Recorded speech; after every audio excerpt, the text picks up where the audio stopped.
Me jubilé y compré una cabaña en medio del bosque. Por fin paz con la naturaleza, sin ruido ni gente, solo el viento y las copas de los árboles, hasta que mi yerno me llamó y me dijo que sus padres se mudarían conmigo y que si no me gustaba volviera a la ciudad. No respondí nada, pero preparé una sorpresa que les cambiaría la vida. Las llaves pesaban más de lo normal mientras estaba en la oficina inmobiliaria de Rebecca Marsh en Cody sosteniéndolas mientras ella grapaba papeles que ni recordaba. Afuera el viento de marzo arrastraba arbustos secos por el aparcamiento. Enhorabuena, señor Nelson, me dijo con una sonrisa como si me hubiera entregado el mundo. Quizá lo había hecho. Ya era oficialmente propietario en el condado de Park y aquella misma mañana el cheque de caja por $185,000 había salido de mi cuenta. 40 años de turnos extra. Vacaciones sacrificadas, almuerzos en fiambrera condensados en 6 cifras convertidos ahora en 750 metros cuadrados de madera y soledad a unos 19 kilómetros de la civilización. Le di las gracias, guardé las llaves y le estreché la mano con más firmeza de la que esperaba. Desde allí conduje hacia el oeste por la carretera 14 y luego al norte por caminos cada vez más estrechos. El asfalto pasó a grava y la grava a tierra mientras la señal del móvil bajaba de 4 a 2 barras y luego a 1.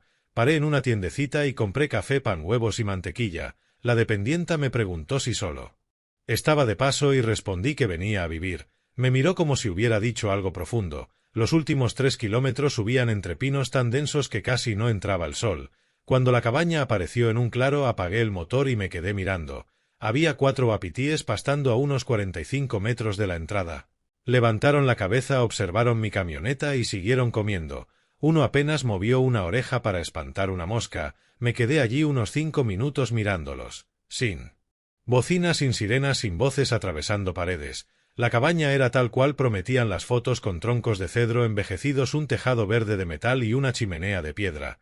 Pequeña sí, pero mía. Abrí la puerta y entré. Olía a resina de pino y humo viejo. Una sola estancia con una cocinita, un dormitorio justo para una cama grande y un baño tan estrecho que tendría que entrar de lado. Perfecto. Descargué la camioneta con calma, ordenándolo todo con método. Herramientas en el tablero de la zona de trabajo, martillo, llave, sierra, cada cosa en su sitio. Libros por temas en la estantería, historia, manuales de ingeniería, 3 novelas que llevaba más de 10 años queriendo leer y la cafetera en la esquina donde primero entraba la luz de la mañana. Coloqué cada objeto con cuidado intentando poner orden en el caos de las cajas de mudanza y cuando terminé el sol ya estaba bajando. Preparé un café aunque era tarde, pero no me importó y salí al porche. La mecedora crujió bajo mi peso. Los wapitíes se habían alejado al fondo del claro y un halcón giraba en círculos aprovechando las corrientes. Llamé a Sara y su voz sonó clara y cálida preguntando si estaba allí y si lo había hecho. Le dije que sí, que justo estaba sentado en el porche mirando a los wapitíes y me dijo que estaba orgullosa y que me lo había ganado tras 40 años. Bebí un sorbo y repetí 40 años soñando con tomar café viendo naturaleza en lugar del tráfico de autopista. Me dijo que me merecía cada segundo de paz y luego mencionó que Cornelius llevaba semanas estresado con el trabajo y que a veces se le olvidaba cómo sonaba el silencio. Algo en su tono me hizo detenerme. Le pregunté si todo iba bien y respondió que sí, que era la presión de la gestión intermedia, y rió pero sonó débil. Le dije que podía visitarme cuando quisiera y hablamos 10 minutos más de sus alumnos y del jardín. Cosas seguras. Al colgar vi el sol pintar de naranja y violeta las montañas. El café estaba frío pero me lo terminé. 1 hora después sonó el teléfono. Mis padres perdieron su casa, dijo Cornelius sin saludar con su tono plano de oficina. Se mudarán contigo un par de meses hasta que encuentren algo. Apreté el reposabrazos y le dije que acababa de comprar aquella casa y él respondió que solo sería un par de meses y que si quería soledad debería haberme quedado en Denver y que me mandaría la hora de llegada. Colgó. Me quedé mirando el claro donde habían estado los wapitíes ya vacío. Aflojé la mano y respiré hondo. Preparé otro café que no quería y me senté a la mesa. Saqué un cuaderno de ingeniería de cuadrículas donde había trabajado durante 40 años y empecé a escribir sin desahogarme, solo preguntas, cálculos y planificación. Las llaves estaban junto al cuaderno. Hacía 1 hora significaban libertad y ahora otra cosa. Las levanté, sentí su peso y las volví a dejar despacio. Durante 40 años había sido el razonable, el mediador, el que se tragaba el malestar para mantener la paz familiar, pero ya no. El amanecer me encontró aún allí con tazas vacías rodeando el cuaderno lleno de listas y diagramas. No había dormido ni lo necesitaba, la mente clara y afilada. Preparé café, recogí mis cosas, cargué la camioneta y conduje de vuelta a Cody. La estación de guardabosques estaba 20 minutos al oeste con paneles sobre lobos osos y rutas de migración.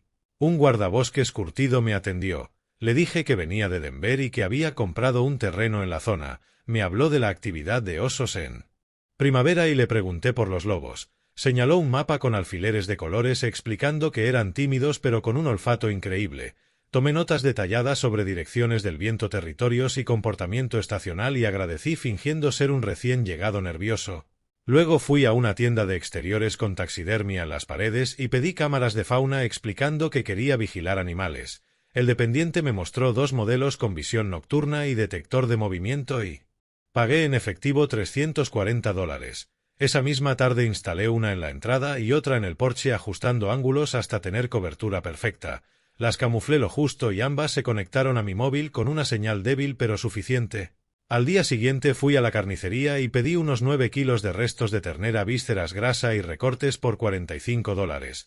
El olor era intenso. Por la tarde, en la zona trasera de la cabaña, abrí las neveras portátiles y coloqué la carne en 3 montones calculando la distancia para que el olor viajara sin acercarlos demasiado a la casa. No buscaba poner a nadie en peligro sino dar una lección. Dentro revisé cada habitación y dejé la calefacción al mínimo. Miré la cabaña en la que apenas había pasado 3 días y me fui sin dudarlo. El viaje a Denver duró unas 5 horas. Llegué casi a medianoche a mi antigua casa aún a medio vaciar. Instalé el portátil y coloqué el móvil con las cámaras visibles. Esperé. El viernes a las 10 apareció un sedán. Leonard y Grace bajaron con expresiones de asco y juicio que reconocí. El micrófono captó sus voces quejándose de que olía a pino y tierra y diciendo que al menos sería gratis un par de meses. Hasta que Grace se quedó paralizada mirando hacia el bosque. 3 lobos salieron del treeline acercándose cautos a los montones de carne sin mostrar interés por ello, solo hambre. Leonard se puso pálido y gritó que entraran al coche. Corrieron, retrocedieron entre la grava y huyeron a toda velocidad mientras los lobos seguían comiendo tranquilos. Cerré el portátil y bebí café. 20 minutos después llamó Cornelius gritando que qué había hecho y que sus padres casi habían sido atacados. Respondí tranquilo que no había hecho nada y que le advertí que aquello era territorio de lobos y que quizá debería haber preguntado antes de asumir. Me insultó y amenazó sin saber con qué y le dije que demandarme por tener fauna salvaje en mi propiedad sería difícil. Colgué y volví a ver las imágenes mientras los lobos terminaban la carne y se adentraban en el bosque. Desde mi ventana las montañas se veían a lo lejos con la cabaña allí esperando. Donde yo creía estar preparándome para defenderme, pero al ver las imágenes entendí que algo había cambiado. Ya no era defensa. Pasaron 2 semanas antes de que Cornelius hiciera su siguiente movimiento. Intenté vivir la rutina soñada de café al amanecer viendo a los wapitíes cruzar el claro y leyendo mis libros, pero el silencio se sentía frágil y revisaba las cámaras y escuchaba la carretera. En abril florecieron las primeras silvestres y una tarde mientras partía leña sonó el móvil.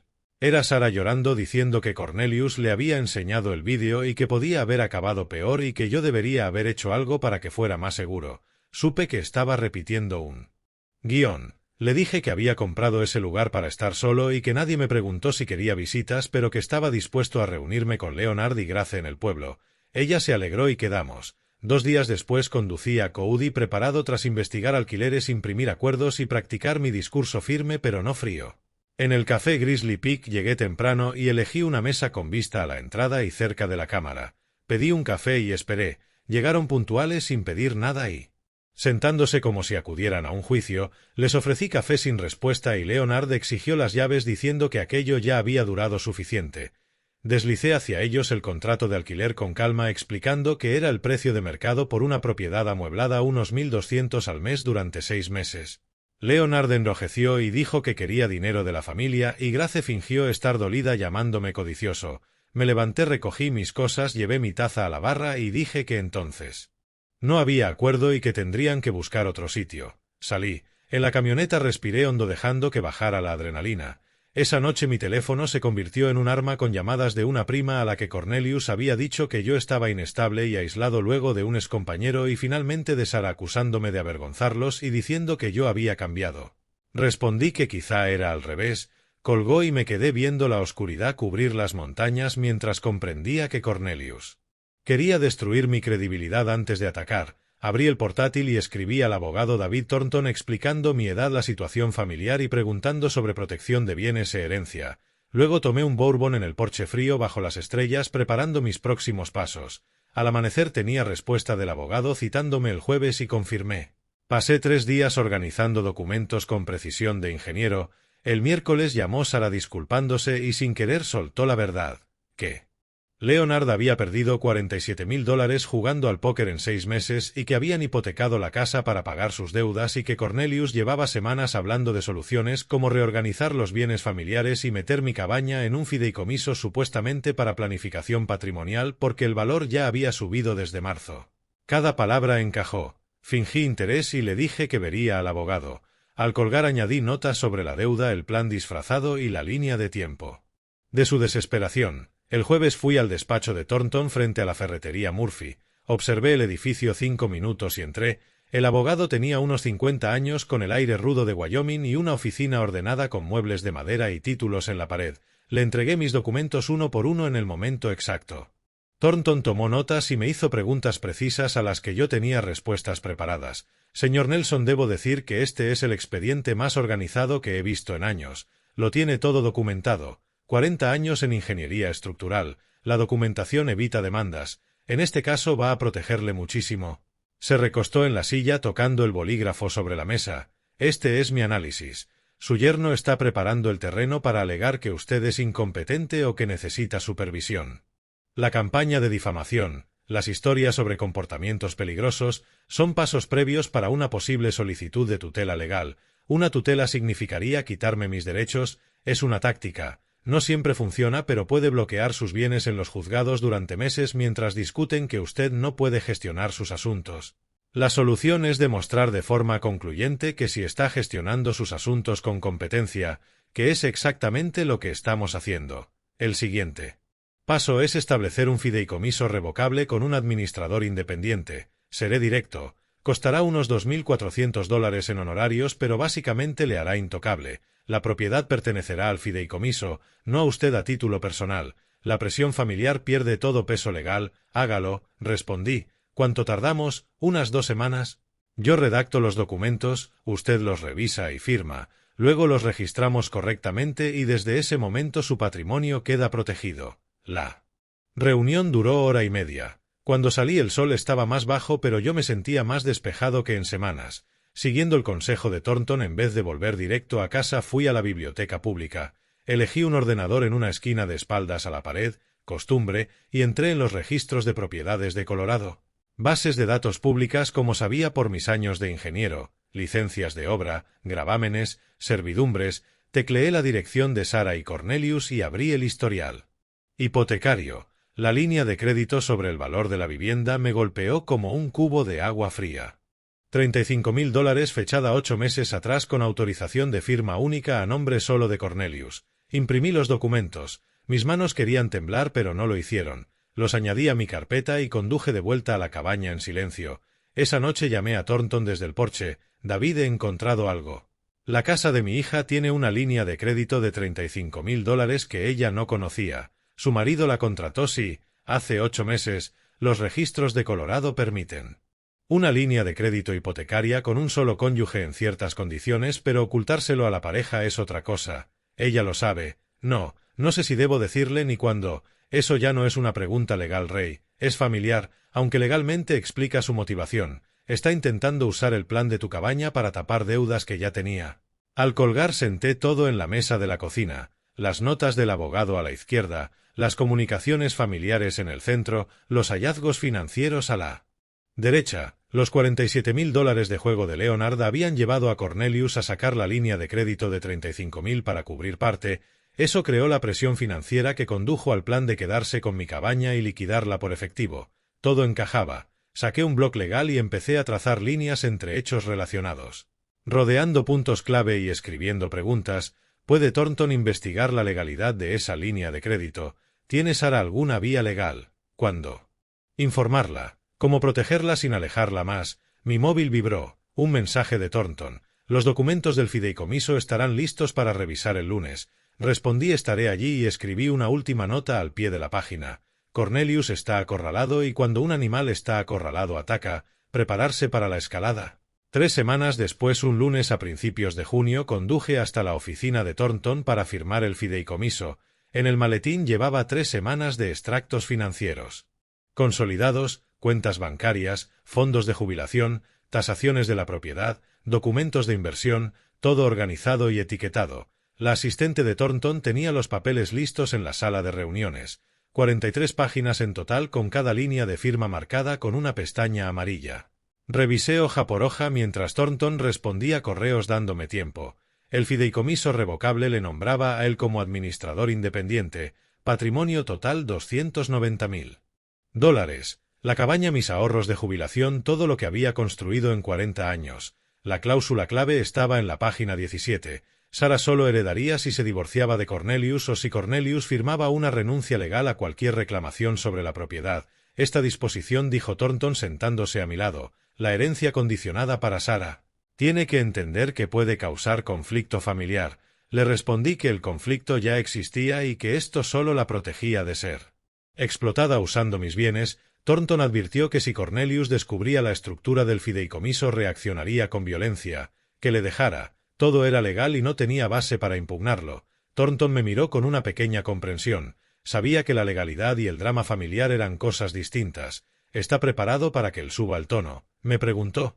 Llevo preparándome desde marzo, contesté, por eso estamos aquí. Sonrió apenas. De acuerdo, firmemos. Estampé mi firma en cada página con mano firme. La notaria, la asistente de Thornton, trabajó rápido y precisa, colocando su sello con un golpe seco y satisfactorio. Solidez estructural, refuerzo legal. Extendí un cheque por $2.400 y me llevé mis copias en un sobrecerrado.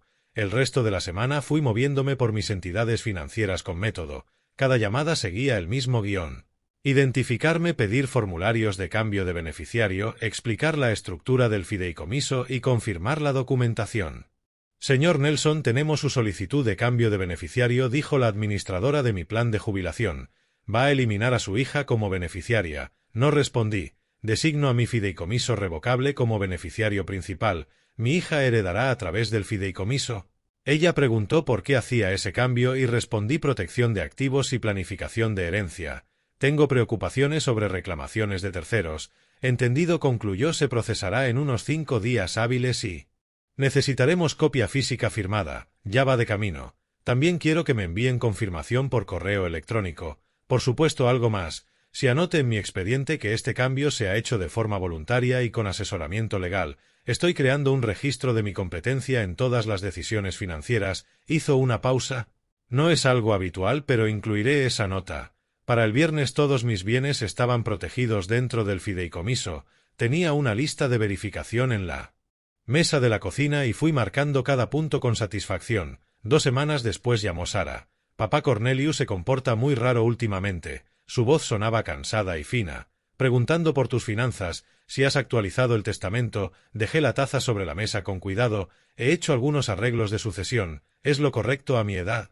Lo sé, pero se puso furioso cuando mencioné que habías creado un fideicomiso y dijo que era una traición, porque mi planificación patrimonial sería una traición para él. No es su herencia. Apreté fuerte el móvil. Sara, ¿le contaste los detalles del fideicomiso? Solo dije que habías creado uno. No pensé que fuera un secreto. No lo es, solo privado. ¿Qué dijo exactamente Cornelius? Dijo que estabas dejando fuera a la familia, que los abogados te manipulaban. Papá, ¿qué está pasando? ¿Por qué le importa tanto? Esa es una muy buena pregunta, hija. Una que deberías hacerle a él. Al colgar llamé de inmediato a Thornton. Cornelius sabe del fideicomiso. Su reacción fue instantánea. ¿Que tan pronto puede conseguir una evaluación médica? Al día siguiente estaba reparando la barandilla del porche cuando el coche de Cornelius subió la entrada levantando polvo y gravilla. Frenó de golpe, salió sin cerrar bien la puerta y vino hacia mí hecho una furia. Dejé las herramientas con calma, cogí el móvil y empecé a grabar vídeo. Me quedé en lo alto de los escalones del porche. 6 escalones, dándome la ventaja. Cornelius tuvo que subir mirándome hacia arriba. Sostuve el teléfono a la altura del pecho con la cámara claramente apuntando hacia él. Cornelius, estás en mi propiedad sin invitación. Estoy grabando esta conversación. Me da igual tu grabación. La cara enrojecida y los gestos agresivos. Has montado un esquema legal para robar a tu propia hija. El fideicomiso protege mis bienes y garantiza que Sara herede como merece. Es completamente legal. ¿Como merece? ¿Qué significa eso? A menos que se divorcie de mí. Eso es lo que quieres en realidad. El fideicomiso garantiza que mis bienes no puedan ser reclamados por terceros, es planificación patrimonial estándar. Terceros, soy familia, soy tu yerno, eres el marido de mi hija, no tienes ningún derecho legal sobre lo que me pertenece. El fideicomiso solo aclara un hecho. Subió la voz, ya veremos, buscaré un abogado, pienso impugnar esto y me aseguraré de que no vuelvas a ver a Sara. Estás amenazando con apartar a mi hija de mí solo porque he protegido mis bienes. Interesante. Para que conste, esto no ha terminado. Entonces sal de mi propiedad ahora o llamo al sheriff por allanamiento. Volvió al coche, el motor rugió, la grava voló mientras marchaba atrás y bajaba a toda velocidad. Detuve la grabación y revisé el vídeo al instante. Los rostros visibles, el audio claro, las amenazas registradas, lo subí a la nube y envié una copia a Thornton con el asunto. Prueba de confrontación hostil. Esa noche redacté un informe detallado del incidente, fecha, hora, palabras exactas, sin testigos por desgracia, pero el vídeo lo mostraba todo. La respuesta de Thornton llegó en menos de una hora. Sigue documentándolo todo. Considere una evaluación médica para adelantarse a cualquier intento de cuestionar su capacidad. Prepárese para represalias. Se les acaban las opciones. A la mañana siguiente llamé a la consulta de la doctora Patricia Chen, la recepcionista. Preguntó por el motivo y dije que tenía 67 años, que poseía bienes y quería documentación que certificara que estaba sano y en pleno uso de mis facultades. Planificación preventiva. Me dieron cita para el lunes siguiente. Esa noche me senté a la mesa y volví a ver el vídeo de la confrontación. Observé la rabia de Cornelius en la pequeña pantalla. Su máscara se había derrumbado en cuanto el dinero estuvo en juego. Cada palabra grabada, cada amenaza registrada. Mi móvil volvió a vibrar. Un correo de Thornton. Buena idea lo del certificado médico. Probablemente intentarán involucrar a servicios de protección de adultos. Es el guión estándar en estos casos. Manténgase por delante de ellos, respondí. Ya está todo programado. La cita es la semana que viene. Antes de cerrar el portátil miré la foto enmarcada de la pequeña Sara en la estantería. 8 años sin dientes delanteros, riendo por algo que yo había dicho. Me pregunté cuánto daño colateral causaría esta lucha antes de terminar. El lunes llegué a la clínica de la doctora Chen 15 minutos antes. El edificio era moderno, de una sola planta y funcional. Rellené los formularios solicitando copias de todas las pruebas y evaluaciones. Cuando la doctora me hizo pasar, se lo expliqué directo. Tengo 67 años, tengo patrimonio y quiero un informe médico básico que certifique mi competencia física y mental. Era una mujer lista de unos 50 y tantos, con el aire curtido de quien ha ejercido la medicina rural durante décadas, y su expresión fue comprensiva. Ya veo, por desgracia me he encontrado con situaciones así antes. Hijos adultos que cuestionan la capacidad de un padre para controlar sus bienes. Es exactamente lo que intento prevenir. Puede hacer un informe detallado. Por supuesto, haré una valoración cognitiva completa y una carta formal para uso legal. Correcto, quiero documentación que pueda presentarse en un juzgado si hace falta. Entonces seamos minuciosos. La evaluación duró unos 90 minutos. Tensión arterial, reflejos analíticas y luego pruebas cognitivas, un mini test mental, un dibujo del reloj, ejercicios de memoria. Me pidió que dibujara un reloj marcando las 3:15 y lo hice bien. Me pidió que recordara 3 palabras: manzana, mesa, moneda, y las repitiera 5 minutos después. Recordé las 3. Me pidió contar hacia atrás desde 100 de 7 en 7 y lo hice sin error. Al final la doctora Chen escribió sus notas y luego imprimió una carta en papel oficial de la clínica. El señor Ray Nelson es mentalmente competente, físicamente sano y plenamente capaz de gestionar sus propios asuntos y tomar decisiones independientes respecto a su propiedad y finanzas. El paciente está alerta, orientado y cognitivamente íntegro, sin signos de demencia, confusión o capacidad disminuida. La firmó, la selló y me entregó tanto la carta como copias de todas las pruebas. Son $240 por la evaluación ampliada. Pagué con tarjeta, anotando cuidadosamente la operación para mis registros. 2 días después estaba en el taller ordenando herramientas cuando un sedán desconocido se detuvo. Del salió una mujer profesional de unos 40 años con una tableta y una carpeta oficial. Señor Nelson, soy Margaret Willows de Servicios de Protección de Adultos. Vengo por un informe presentado sobre su bienestar. La ira me atravesó un segundo, pero mantuve el rostro neutro. ¿Un informe de quién? No puedo revelarlo en esta primera visita. ¿Puedo pasar? Por supuesto. ¿Quiere café? No, gracias. Esto es una comprobación rutinaria. Le abrí la puerta con total transparencia. Debo decirle desde el principio que tengo un conflicto legal de propiedad con familiares y sospecho que este informe forma parte de ese conflicto, no de una preocupación real por mi bienestar. Agradezco su sinceridad, haré mi evaluación de forma objetiva. Si la denuncia es infundada lo dejaré claro en el expediente. Margaret recorrió la cabaña con su tableta anotando todo. La cocina limpia y ordenada, facturas pagadas y archivadas, la nevera con comida fresca, el baño limpio, el dormitorio ordenado, sin riesgos de seguridad ni señales de abandono o confusión. ¿Tiene alguna dificultad con sus actividades diarias? Cocinar, limpiar, pagar recibos. Ninguna. He vivido solo años desde que me jubilé, lo gestiono todo. El informe mencionaba preocupaciones sobre su estado mental. Ha tenido problemas de memoria, confusión o dificultades para tomar decisiones. Fui a mi escritorio y saqué una carpeta. Me hice un examen médico completo hace 2 días precisamente por este motivo. Ella leyó el informe de la doctora Chen con atención. Esto es muy completo y reciente. La mayoría de personas en su situación no tienen documentación actualizada. Me adelanté a falsas acusaciones y quise tener pruebas preparadas. Eso demuestra una forma muy estratégica de pensar, señor Nelson. 40 años como ingeniero me enseñaron a planificar.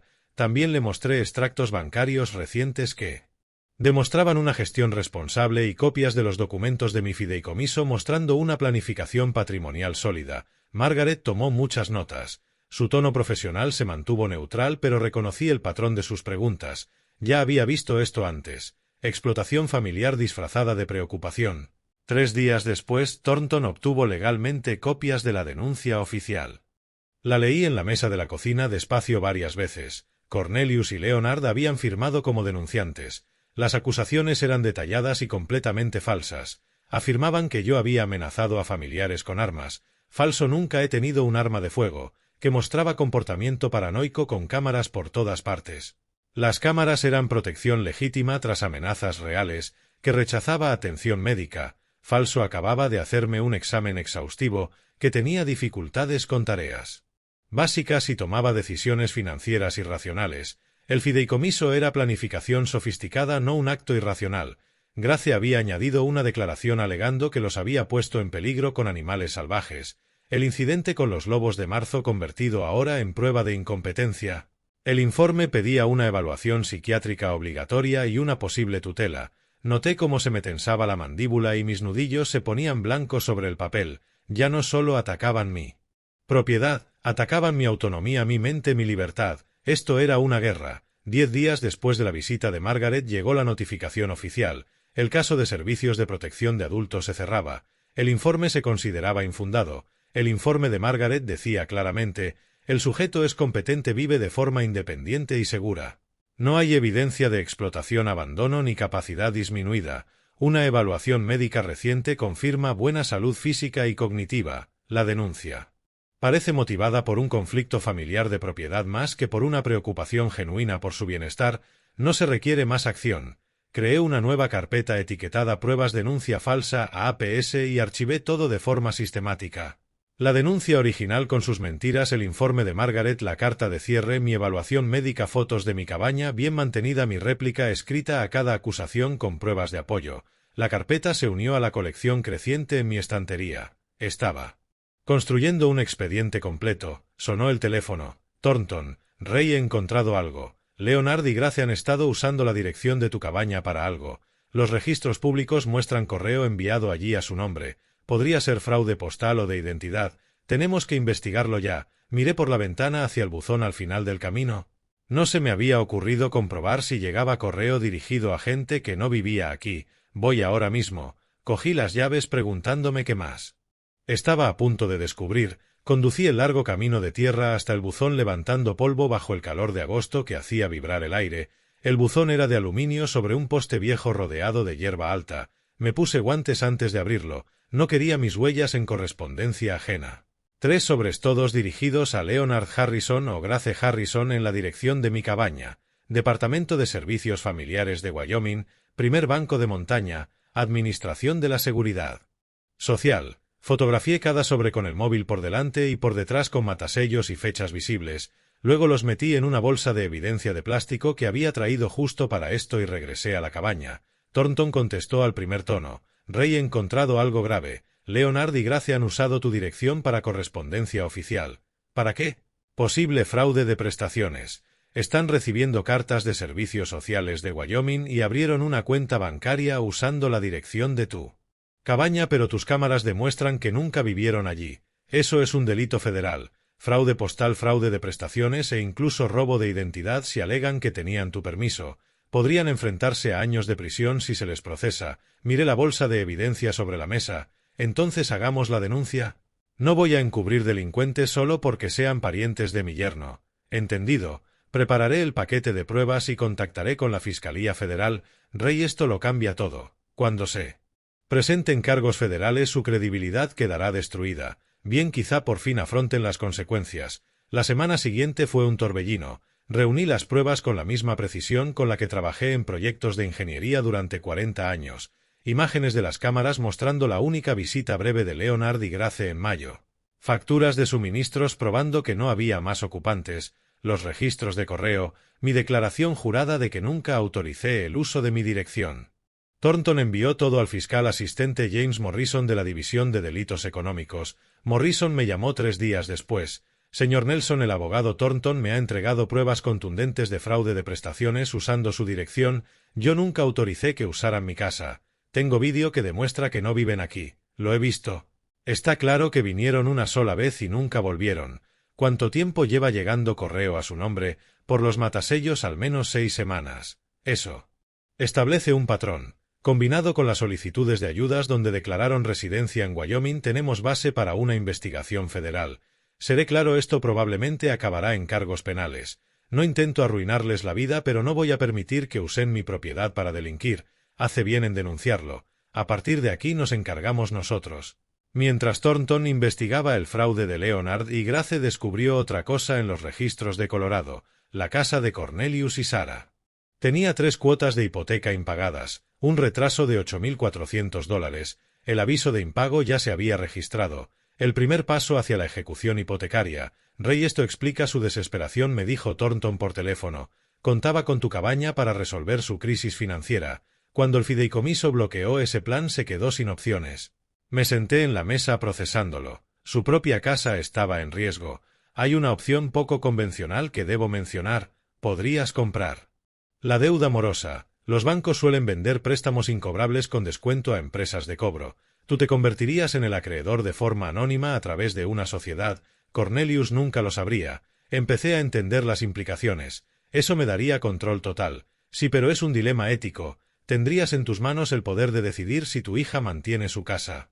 Necesito que lo pienses bien. Esa tarde caminé por mi terreno rodeando la cabaña, siguiendo la línea de árboles, dándole vueltas a la idea. Si compraba la deuda tendría el futuro de Cornelius entre mis manos. Era un poder que nunca había querido. Pero si el banco ejecutaba la hipoteca, Sarah perdería su hogar y ella era inocente en todo esto. A la mañana siguiente llamé a Thornton. Hágalo, compre la deuda, pero Sarah no debe saberlo, todavía no, hasta que pueda explicárselo todo. La operación tardó una semana. Transferí $31,000 de mis ahorros a una empresa intermediaria. Ellos adquirieron la deuda y crearon Mountain Holding Sociedad de Responsabilidad Limitada con mi nombre como titular real. Cornelius recibió un aviso de que su préstamo había sido vendido, pero sin detalles del nuevo acreedor. Archivé el justificante de la transferencia en una carpeta etiquetada simplemente palanca. A mediados de agosto mi posición había cambiado por completo. Leonard y Grace estaban bajo investigación federal. La hipoteca de Cornelius estaba bajo mi control secreto. Cada intento de manipulación estaba documentado. Mis bienes y mi propiedad eran intocables desde el punto de vista legal, pero no sentía triunfo sino agotamiento. Esto debía haber sido una jubilación tranquila y se había convertido en una guerra en la que mis adversarios me obligaban a mover ficha una y otra vez.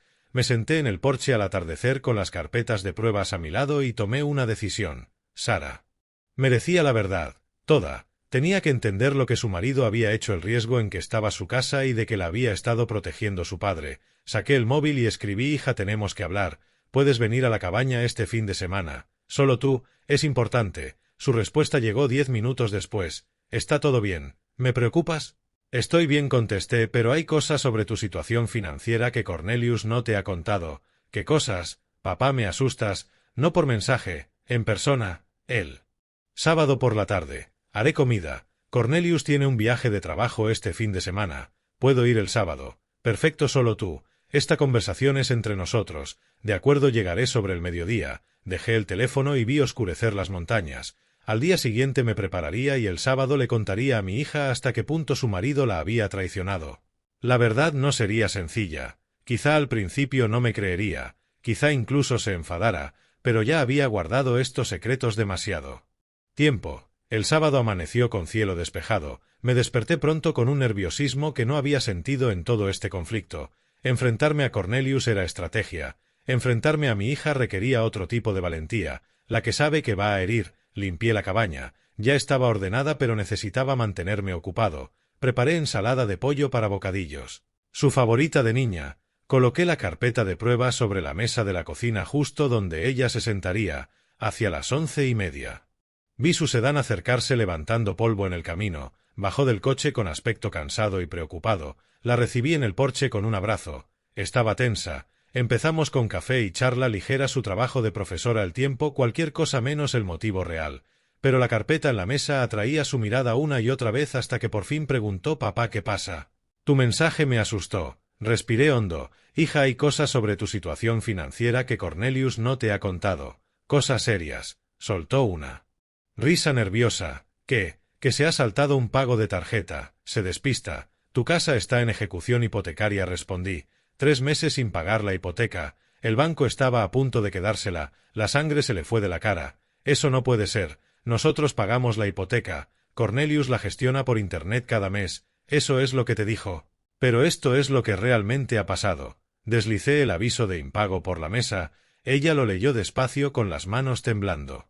«Aquí pone que el préstamo se vendió a Mountain Holdings LLC. ¿Quién es esa empresa?» «Soy yo. Bueno, una compañía a mi nombre gestionada por mi abogado. Compré vuestra deuda al banco, compraste nuestra hipoteca». La incredulidad le inundó la cara. «¿Por qué harías eso? ¿Cómo has podido? ¿Qué significa?» «Significa que en vez de que el banco se quede con vuestra casa, ahora controlo yo la deuda. Tú y Cornelius me debéis el dinero a mí, no al banco». Se levantó de golpe con las emociones desbordadas. «Esto es una locura. ¿Por qué no me dijo que la hipoteca iba con retraso? ¿Me habrías creído o habrías dejado que Cornelius lo maquillara? Necesitaba palanca para protegerte de lo que viene». Dejé que esas palabras calaran y luego seguí. «Hay más. Hace 8 meses Cornelius abrió una línea de crédito sobre el valor de vuestra casa por $35.000. Eso no es verdad. Para algo así tendríamos que firmar los dos». Deslicé los papeles de la línea de crédito hacia ella. «En Colorado, bajo ciertas condiciones, un cónyuge puede pedirla solo. Aquí está su firma. ¿Dónde está la tuya?» Se quedó mirando los documentos con las manos temblando. «Yo no firmé esto. Nunca he visto estos papeles. $35.000. ¿A dónde fue ese dinero?» Mi mejor suposición es que se usó para cubrir parte de las deudas de juego de Leonard. «Recuerda que me dijiste que perdió $47.000 jugando al póker online. Así que Cornelius intentó arreglar el problema de su padre usando vuestra casa como aval sin decírtelo, y cuando eso no bastó, cuando el plan de mi cabaña fracasó y no pudo sacar más dinero, simplemente dejó de pagar vuestra hipoteca. Propuse que comiéramos. Al principio se negó. ¿Cómo puedes pensar en comida ahora?» Pero insistí con calma. Necesitábamos un respiro antes de la siguiente parte. Los bocadillos sabían a polvo, pero nos los comimos. Después le enseñé el resto en orden y con fechas. La grabación de la amenaza de Cornelius en mi porche, la denuncia falsa a servicios de protección de adultos que presentó para intentar declararme incapaz, el fraude federal de correo que cometieron Leonard y Grace usando mi dirección, cada prueba con su contexto y su lugar en la línea de tiempo.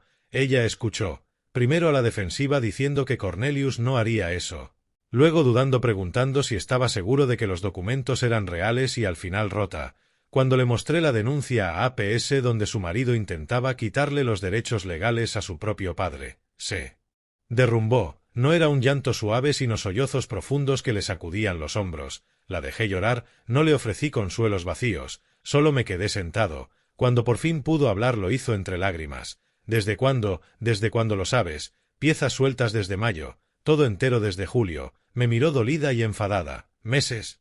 Supiste durante meses que mi matrimonio era una mentira, que estaba en peligro económico y no me lo dijiste». La miré a los ojos. «Si te lo hubiera contado en mayo sin pruebas, me habrías creído, o Cornelius te habría convencido de que yo estaba paranoico y resentido como ya andaba diciendo». Su voz se volvió más baja y aceptando mi punto. No lo sé, probablemente no. Por eso esperé. Por eso reuní pruebas. Para que supieras que era real y no solo la opinión de tu padre. Le rellené la taza de café y acerqué el azucarero. Cuando estaba nerviosa siempre lo tomaba demasiado dulce. Una costumbre de niña. Al final tuve que poner la decisión sobre la mesa. Tienes que tomar una decisión y tiene que ser pronto. ¿Qué decisión? ¿Quedarte con Cornelius o dejarle? Yo no voy a elegir por ti. ¿Cómo voy a decidir eso ahora? Tienes hasta final de agosto, más o menos una semana, porque en 2 semanas los federales van a detener a Leonard y Grace por fraude. Cuando eso ocurra todo será público. Interrogarán a Cornelius. Tu matrimonio será noticia en un pueblo tan pequeño. Estaba desbordada. Es demasiado. No puedo pensar. Si le dejas, si presentas el divorcio y te proteges legalmente, perdonaré toda la deuda de la hipoteca de tu casa. Será tuya libre de cargas. Te ayudaré a empezar de cero. Me estás comprando para que deje a mi marido. Te estoy ofreciendo un bote salvavidas. Que te subas o no es tu decisión. Pero entiende que si te quedas con él no podré protegerte de lo que viene. Horas después recogió sus cosas agotada. La acompañé al coche llevando una carpeta con copias de los documentos. Antes de subir se giró. ¿Pensaste alguna vez en lo que esto me iba a hacer a mí al saber todo esto? Cada día desde que lo descubrí. Por eso construí un caso tan sólido. Para que supieras que no exageraba. No sé si podré perdonarte que esperaras tanto. Lo entiendo, pero prefiero que me odies por haber esperado a que seas destruida porque no esperé lo suficiente para protegerte. Necesito tiempo para pensar. Tienes una semana. Después de eso todo seguirá adelante contigo.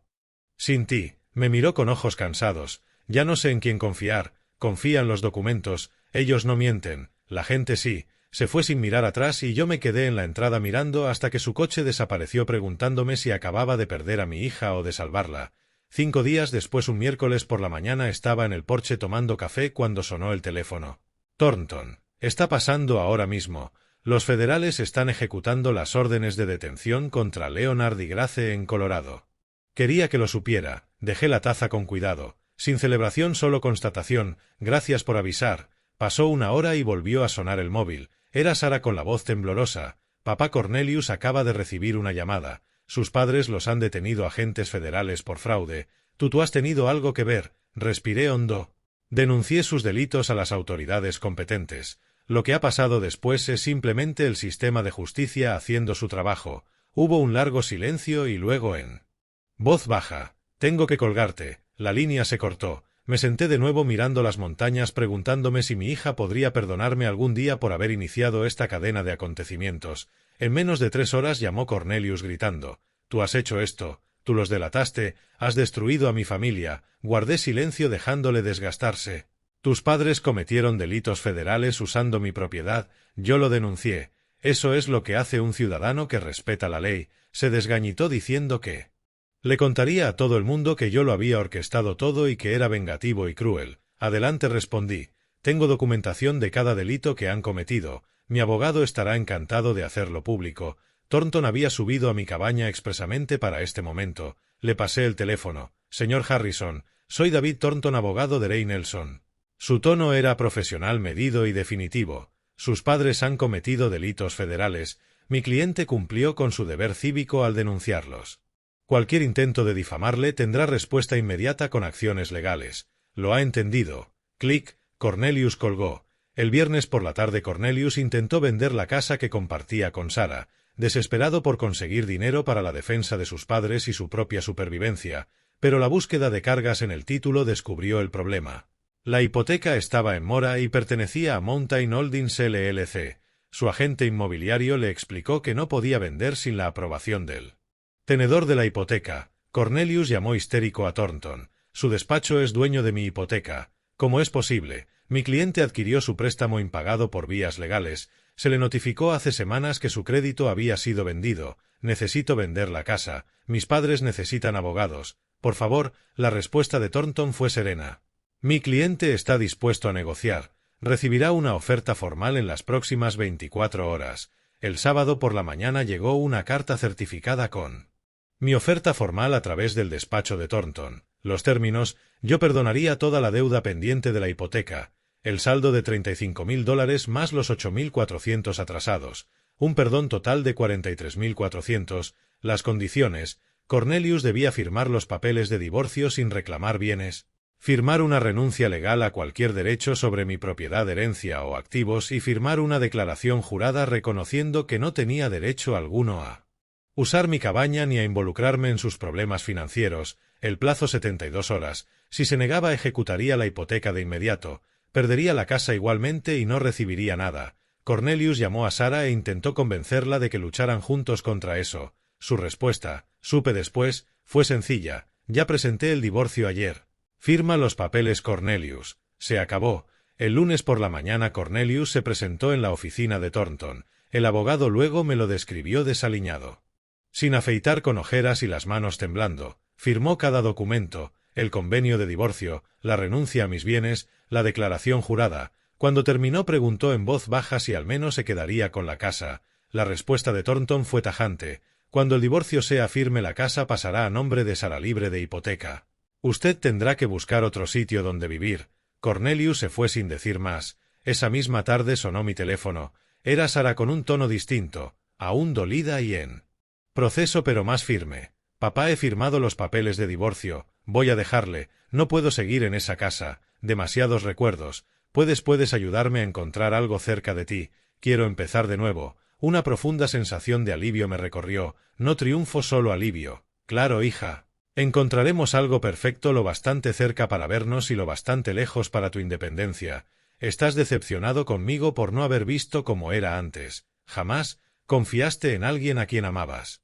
Eso es lo que hace la gente buena. Él traicionó esa confianza. Eso es culpa suya, no tuya. Su voz se quebró un poco. Gracias, necesitaba oír eso. Eres mi hija. Estoy orgulloso de ti por tomar la decisión difícil. Eso requiere verdadera fuerza. Al colgar salí al porche y me senté en la mecedora que había comprado para mi jubilación. Por primera vez en meses me senté en silencio, sin planear, sin trazar estrategias, sin preocuparme. La tarde estaba despejada. Los wapitíes pastaban en el claro y las montañas se alzaban eternas al fondo. Me balanceé despacio, dejando que el peso sobre mis hombros se aligerara aunque no desapareciera del todo. A Sara aún le quedaba curarse. El divorcio tenía que formalizarse y Leonard y Grace debían ser sentenciados. Pero era más ligero. El peligro inmediato había pasado. Mi hija estaba a salvo. Mi propiedad protegida. Casi había terminado. Solo quedaba un capítulo, el de descubrir cómo era realmente la paz. 2 semanas después estaba en un tribunal federal en Cheyenne, Wyoming, asistiendo a la vista de sentencia de Leonard y Grace. No tenía obligación de estar allí. La fiscal no me necesitaba, pero yo necesitaba cerrar el círculo. Leonard y Grace estaban ante el juez empequeñecidos en su ropa de juzgado. Su abogado había pactado una declaración de culpabilidad para reducir cargos a cambio de penas menores. El juez revisó sus antecedentes penales, ninguno, y sus edades, luego las pruebas abrumadoras de su culpabilidad. Señores Harrison se han declarado culpables de fraude en prestaciones. El tribunal acepta el acuerdo. La voz del juez era firme. Quiero dejar clara la gravedad de sus actos. Han explotado sistemas pensados para ayudar a ciudadanos con verdadera necesidad. Sí, señoría, murmuró Leonard. 2 años de libertad vigilada, $45,000 en restituciones y multas y una prohibición permanente de acceder a programas de ayudas estatales o federales en Wyoming. Tendrán que presentarse cada mes. Cualquier incumplimiento supondrá prisión inmediata. ¿Lo han entendido? Sí, señoría, respondieron juntos. Tienen suerte de evitar la cárcel. No malgasten esta oportunidad. Se levanta la sesión. Al salir del juzgado, Leonard cruzó la mirada conmigo en el vestíbulo. Un momento breve de reconocimiento mutuo. Desvió la vista el primero derrotado. No sentí triunfo, solo cierre. Sara me contó después que Cornelius se había mudado a un estudio pequeño en una zona más barata de Denver. Llevándose solo lo que cabía en su coche, le vio por última vez cuando fue a recoger sus cosas. Parecía distinto, no enfadado sino vacío. Firmó los papeles finales del divorcio sin decir palabra y se marchó. El divorcio se hizo firme a mediados de septiembre y Sara recuperó legalmente el apellido Nelson. Con mi ayuda encontró una casita de unos 120 metros cuadrados en Cody, a unos 15 minutos de mi cabaña. Modesta pero acogedora, una construcción antigua que necesitaba arreglos, pero con buena estructura y vista a las montañas Absaroka. Le di la entrada como regalo y Sara consiguió una hipoteca para el resto con su salario de profesora y su excelente historial de crédito. También obtuvo una plaza de maestra de tercero en la escuela primaria de Cody, empezando de inmediato. La ayudé a mudarse. Pasamos un fin de semana pintando habitaciones y montando muebles. Trabajo sencillo pero profundamente significativo reconstruyendo nuestra relación a base de actos prácticos de cuidado. La curación de Sara no fue lineal. Algunos días estaba ilusionada con su nuevo comienzo y otros sentía rabia hacia Cornelius, hacia sí misma e incluso hacia mí por no haberle contado todo antes. Yo escuchaba sin defenderme entendiendo que tenía que procesar un duelo complejo. Fuimos asentando una rutina. Cenas de domingo juntos alternando entre su casa y la mía. En una de esas cenas, mientras picábamos verduras en su nueva cocina, me preguntó si creía que algún día volvería a confiar en alguien o a querer casarse. Dejé el cuchillo y le dije que sinceramente no lo sabía y que estaba bien, que la confianza no es algo que se regale, se gana despacio con acciones constantes y que cualquiera que valga la pena lo entendería. Sonrió un poco. Cuando te has vuelto tan sabio, no soy sabio solo lo bastante mayor para haber cometido mis propios errores y aprender. Una tarde fresca a finales de septiembre, Sara subió a mi cabaña a cenar. Cocinamos juntos algo sencillo, pasta y ensalada y comimos en el porche pese al frío. Al ponerse el sol tiñendo las montañas de naranja y oro, un pequeño grupo de uapitíes salió del bosque a pastar en mi claro. Nos sentamos en sendas mecedoras. Compré una segunda cuando ella se mudó cerca, y miramos en silencio cómodo. Entonces Sara dijo bajito: gracias papá por todo. Por luchar por mí incluso cuando yo no lo entendía y por tener paciencia mientras yo iba atando cabos. Se me encogió la garganta. No tienes que darme las gracias. Eres mi hija. Siempre voy a luchar por ti. Lo sé, pero quiero hacerlo. Podrías haberte apartado y proteger solo lo tuyo y no lo hiciste. Eso nunca fue una opción. Familia significa protegernos incluso cuando duele. Siento no haberte creído antes. No pidas perdón por ser leal a tu matrimonio. Eso dice cosas buenas de ti. Sonrió. Una sonrisa de verdad por primera vez en meses. Mira a ese gran macho de Wapiti. Es impresionante. Es mi favorito. Le veo la mayoría de tardes. Le devolví la sonrisa. Bienvenida al vecindario, hija. Acabarás conociendo a todos los visitantes habituales. Ya me encanta esto. Se siente como casa. Lo es. Ahora es el hogar de los dos. Más tarde, cuando Sara se fue, me quedé en el porche balanceándome despacio viendo cómo se apagaba la luz. Recordé marzo cuando compré la cabaña lleno de ilusión por una jubilación tranquila y cómo esa paz se vio amenazada por el ultimátum de Cornelius. El recorrido de marzo a septiembre parecía de años, pero había logrado atravesarlo sin perderme. Sin volverme cruel, sin traicionar mis valores, protegí lo que importaba usando leyes y estrategia en lugar de venganza y rabia. Mi hija estaba a salvo construyendo una nueva vida cerca, mi propiedad segura, mi autonomía intacta. Los antagonistas afrontaban consecuencias justas pero no estaban destruidos sin remedio. Podrían rehacerse si elegían un camino mejor. Mientras salían las estrellas sobre las montañas me permití una pequeña sonrisa. Esto era lo que siempre quise. Noches tranquilas. Fauna, montañas y ahora mi hija lo bastante cerca para compartirlo. No la jubilación que había planeado, sino una mejor porque estaba ganada con integridad y no solo con suerte. Me levanté, estiré la espalda. Ya no era un jovencito. Y entré para llamar a Sara solo para decirle buenas noches simplemente porque podía, porque estaba ahí y estábamos bien. La puerta de la cabaña se cerró suave. Las montañas siguieron en silencio como testigos y la paz fruto de una dura lucha y profundamente apreciada. Se asentó sobre la propiedad como la noche de septiembre. Si te ha gustado esta historia, dale me gusta al vídeo, suscríbete a Williams Revenge Stories y cuéntanos qué te pareció en los comentarios, y para escuchar la siguiente historia haz clic en el recuadro de la izquierda. Gracias por vernos.